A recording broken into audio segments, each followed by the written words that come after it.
Superman was the last survivor of Krypton, right? What if he wasn't?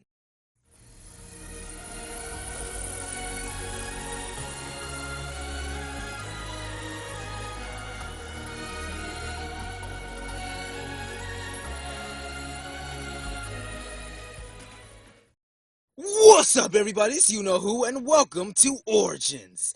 This is the series where I pick from a list of some of your favorite Marvel and DC characters, and I explain their origin stories in 5 minutes or less. Now, this is both Marvel and DC, so these timelines are going to coexist between the DC Rebirth, the New 52, and the all-new, all-different Marvel.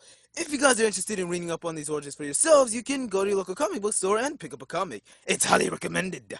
Now, the star for our character list today is, of course, none other than Kara Danvers, or as we know her, Supergirl.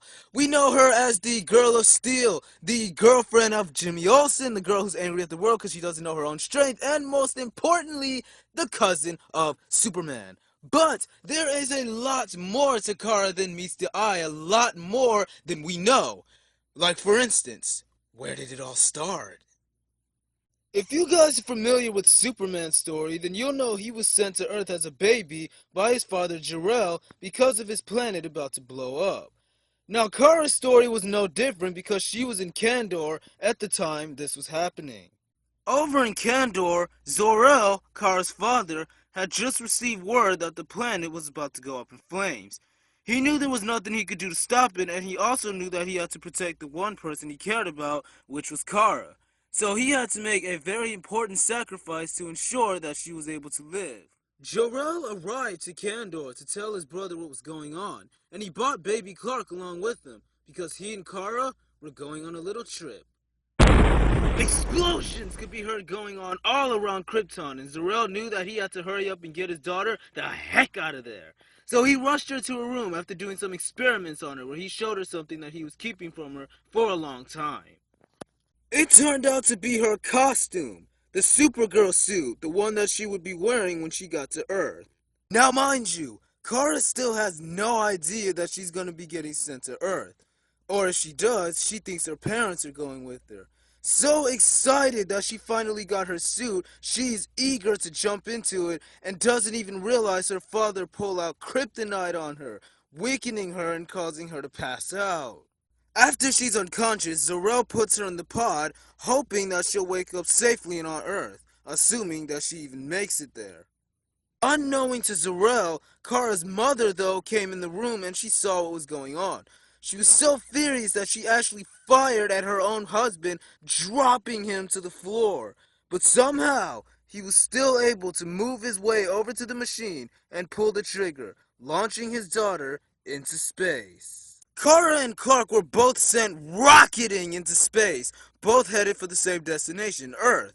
However, Clark actually made it to Earth, whilst Kara got stuck revolving around the sun, orbiting for almost 2 decades. Yeah, that's a really long time. Eventually, though, Kara was able to bust herself out, finally, and she knew that once she was free, everything would have already changed, for the better or for the worse. She looked around and she could see the rubble and debris of her once home Kandor floating around her, falling down as if they were meteors rather than her actual people. When Kara got to Earth, she went to look for Clark because she knew he was the only one person she had left in her family. He was a baby when he left, so she expected him to be grown when she got there. But when she saw him, she was in shock because it wasn't Clark Kent that she saw. It was Superman!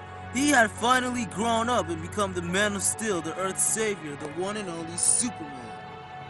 And with that, the two of them went on great adventures together. Some even almost died in some cases. But that's a story for another time. All we need to know now is that Superman and Supergirl were finally reunited. A family, the House of L. And that concludes our story for Supergirl, guys. Thank you so much for watching this one. Like I said, if you want to go pick up the origin story for yourself, you can. Just go to your local comic book store and pick one up for Supergirl. It's pretty amazing. I've actually read it myself. It's kind of more easier to read that in online because it might get a little confusing with the stuff people are saying, the pictures they're showing and stuff. So if you want to do that, you can. I definitely recommend doing that. But overall, thank you guys so much for watching this one. My name is Isaiah Chambers, and I'll see you guys next time right here.